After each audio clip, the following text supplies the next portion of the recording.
चला आज बनवूया क्रंची शंकरपाळी। तर त्यासाठी मी इथे घेतलेला आहे 1 वाटी मैदा चाळून घेतलेला आहे, एक बारीक वाटी साखर पिठी साखर करून घेतलेली आहे। आता मैद्यामध्ये रवा, पिठी साखर, थोडंसं मीठ, वेलची सर्व मिक्स करून घ्यायचं आहे आणि मोहनसाठी पाव वाटी इतकं गरम तूप घेतलेलं आहे। आता सर्व मिक्स करून घ्यायचं आहे आणि दुधाने छान असं मळून घ्यायचं आहे। 5 ते 7 मिनिटे छान असं मळून गोळा बनवून घ्यायचा आहे।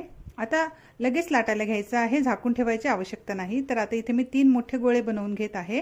आता जाडसर अशी चपाती लाटून घ्यायची आहे, पातळ नाही, थोडीशी जाडसरच ठेवायची आहे आणि तुम्हाला हवे त्या आकाराची शंकरपाळ्या बारीक मोठ्या कट करून घ्यायच्या आहेत। हे बघा, इतकी जाडी असायला हवी। आता कडकडीत तेलामध्ये मीडियम गॅस करून सर्व शंकरपाळ्या गोल्डन ब्राउन होईपर्यंत फ्राय करून घ्यायच्या आहेत। हे बघा, आणि काढून घ्यायच्या आहेत।